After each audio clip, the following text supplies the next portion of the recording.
Hello friends, स्वागत करता हूं आपका हमारे YouTube channel apex class solver में। और फ्रेंड्स, आज हम बात करेंगे ईओआरओ के नेक्स्ट क्लास की। जो हमारा सेशन चला हुआ है रोज़ के 10 क्वेश्चन व्याख्या सहित।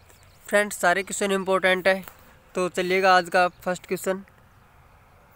राजस्थान राज्य के अंतर्गत यदि किसी ए नगर पालिका को नगर पालिका बी के अंदर बी नगर पालिका में सम्मिलित कर दिया जाता है तो ए नगर पालिका के अध्यक्ष, उपाध्यक्ष और सदस्य बी नगर पालिका के अंदर क्या कहलाएंगे।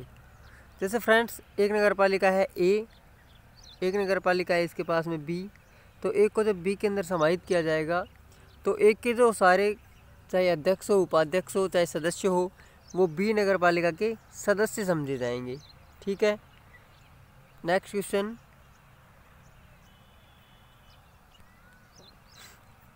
राजस्थान नगरपालिका अधिनियम 2009 की किस धारा के अंदर यह उल्लेख मिलता है कि कोई व्यक्ति किसी नगरपालिका में सदस्य का पद, पंचायती राज संस्था में सदस्यता का पद एक साथ धारण नहीं कर सकता।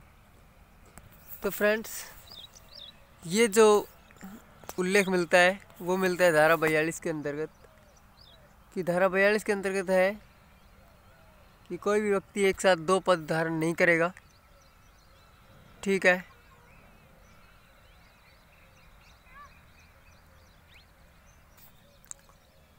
फ्रेंड्स, जो धारा 42 है उसके अंतर्गत है कि एक व्यक्ति जैसे नगर पालिका का अगर वो सदस्य बन गया है तो उसके बाद वो विधानसभा का या पंचायत समिति का इनका सदस्य नहीं बन सकता।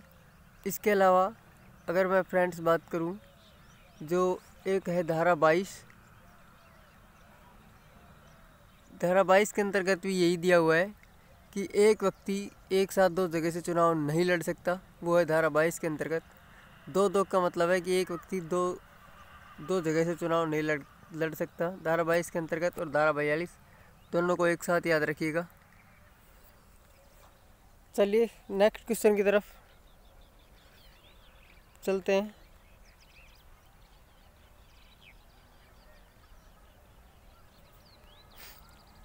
क्वेश्चन नंबर 3, राजस्थान नगरपालिका अधिनियम 2009 के प्रावधानों के अनुसार नगर निगम की स्थापना की जाएगी। फ्रेंड्स, 2009 के अनुसार नगर निगम की स्थापना कहाँ की जाती है? प्रत्येक 72 नगरीय क्षेत्र के अंतर्गत नगर निगम की स्थापना की जाती है। इसके अलावा संक्रमणशील जो क्षेत्र होते हैं उसके अंतर्गत नगर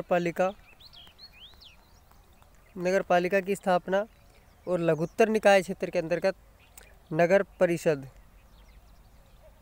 ये क्वेश्चन आपसे फ्रेंड्स मिलान करने के रूप में पूछा जा सकता है कि 72 निकाय क्षेत्र के अंतर्गत नगर निगम, तीनों आपको सामने दे रखे होंगे, ए और बी करके ऐसे मिलान करने का क्वेश्चन आपसे पूछा जा सकता है। इम्पोर्टेंट भी है। नेक्स्ट क्वेश्चन, और ये धारा 5 के अंतर्गत लिखा हुआ है। धारा 5 के अंतर्गत प्रत्येक जो नगरीय क्षेत्र है उसमें एक नगर निगम की स्थापना की जाएगी और एक नगर पालिका की और एक नगर निगम की एक निगमित निकाय होंगे। नेक्स्ट क्वेश्चन, राजस्थान नगर पालिका अधिनियम 2009 के प्रावधानों के अनुसार नगर पालिका बोर्ड का शासन निम्नलिखित में से किसके माध्यम से निहित होगा? फ्रेंड्स, जो नगर पालिका बोर्ड का जो शासन है वो नगर पालिका बोर्ड के जो अध्यक्ष होंगे उनके माध्यम से निहित होगा। ठीक है। ये देखिएगा, धारा 8 के अनुसार नगर पालिका का जो शासन है उनके अध्यक्षों के माध्यम से निहित होगा। नेक्स्ट क्वेश्चन, ये आपको मिलान करना है ए सूची को बी सूची से। यहाँ देखिएगा आपने किस तरीके से मिलान करना है। सबसे पहले मैं बात करूँ धारा 25 की। धारा 25 के अंतर्गत है फ्रेंड्स मतदान का अधिकार। तो इसी के साथ धारा 25 के साथ ही आप याद करेंगे धारा 26। ये दोनों धाराओं को एक साथ याद करेंगे।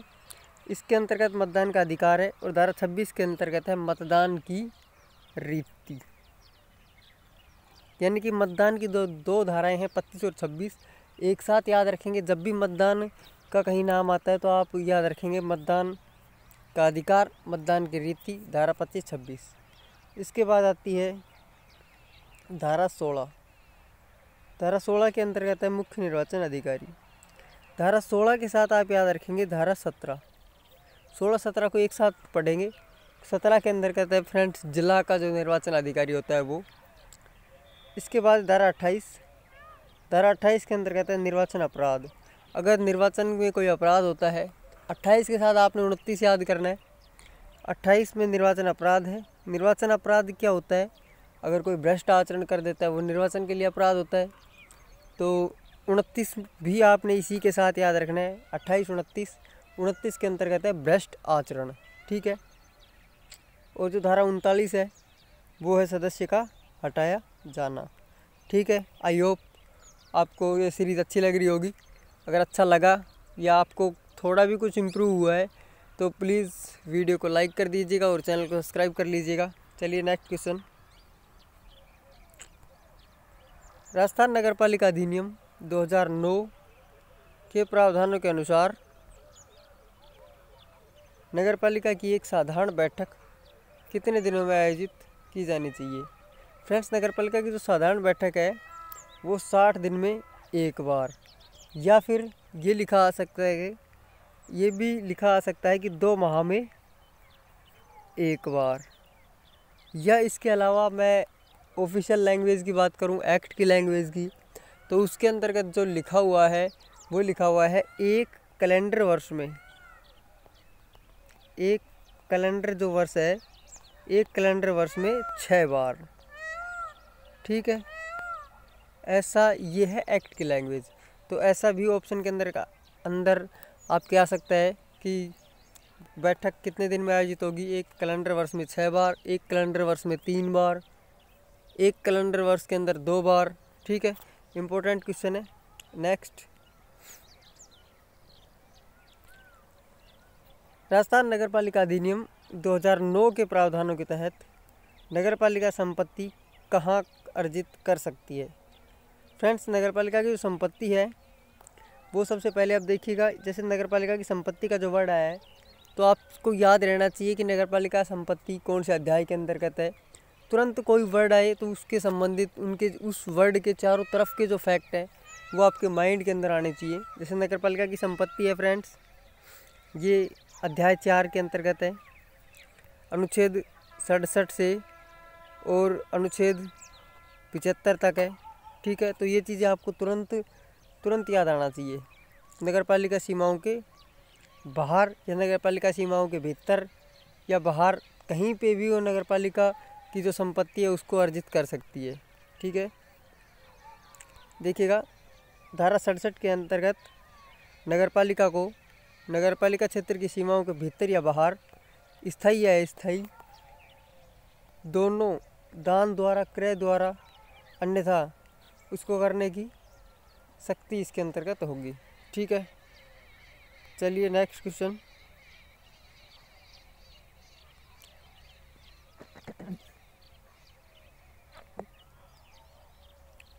राजस्थान नगरपालिका अधिनियम 2009 के प्रावधानों के अनुसार निम्नलिखित की समितियों की बैठकों में अपनाई जाने वाली प्रक्रिया के संबंध में निम्नलिखित कथनों पर विचार कीजिएगा। कथन नंबर 1 है वो है कि समिति की किसी बैठक में कोई कार्य तब तक नहीं किया जाएगा जब तक कि उसमें समिति के आधे सदस्य, क्या मैं ये कहूँ 50% सदस्य उपस्थित न हो। दूसरा, नगरपालिका की प्रत्येक समिति में गठित होने के 1 माह के भीतर साधारण बैठकों के संचालन से संबंधित नियम तय करने होंगे। फ्रेंड्स, इसमें केवल कथन 1 सही है कि 50% उपस्थिति ज़रूरी है, और ये नंबर 2 है वो गलत है। व्याख्या देख लेते हैं इसकी थोड़ी। धारा 58 के अंतर्गत उनकी बैठकों के समिति की जो बैठकें होंगी उसमें अपनाई जाने वाली प्रक्रिया का उल्लेख धारा 58 के अंतर्गत है। नगरपालिका की समिति, एक ये देखो वर्ड आया समितियाँ, तो समितियों से आपको याद होना चाहिए कि नगरपालिका की समितियाँ जो हैं वो है धारा 55 के अंतर्गत। धारा 55 के अंतर्गत नगरपालिका की समितियों का उल्लेख है। जबकि समिति की जो बैठकें होंगी उसका उल्लेख किसके अंतर्गत है, धारा 58 के अंतर्गत। ठीक है, तो नगर पालिका की साधारण जो बैठकें होंगी वो 2 मास के भीतर होंगी और ऐसी प्रक्रिया के अनुसार संचालित की जाएंगी जो विहित की जाए।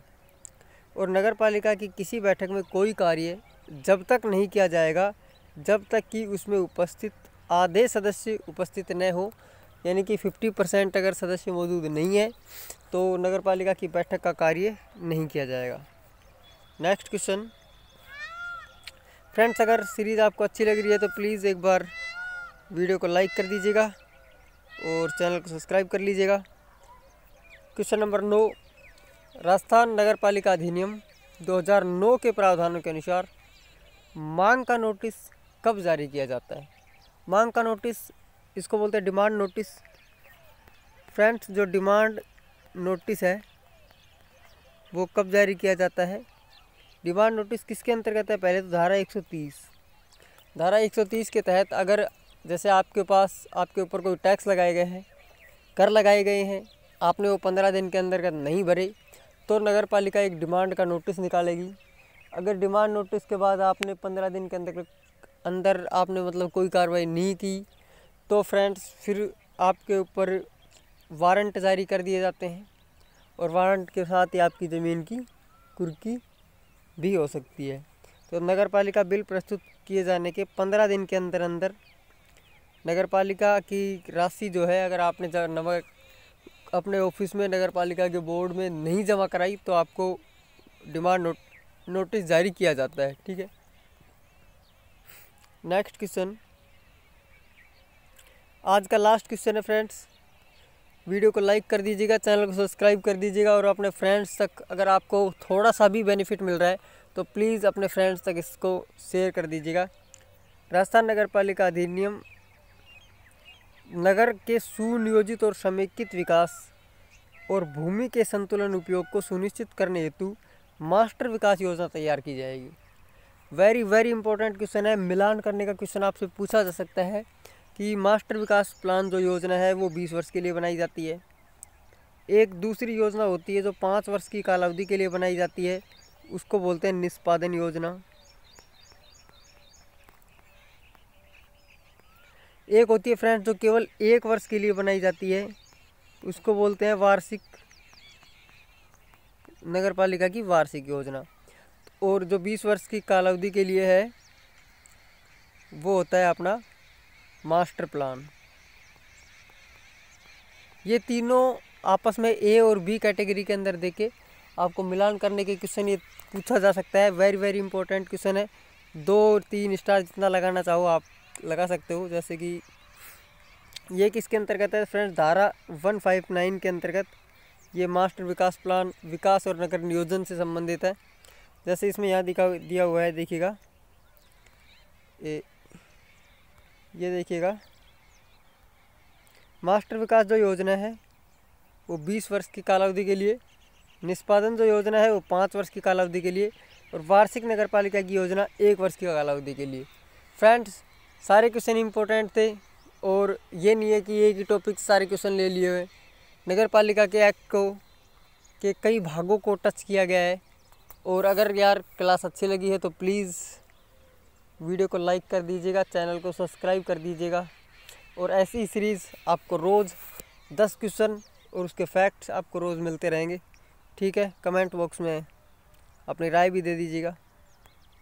ठीक है फ्रेंड्स, बाय, ओके।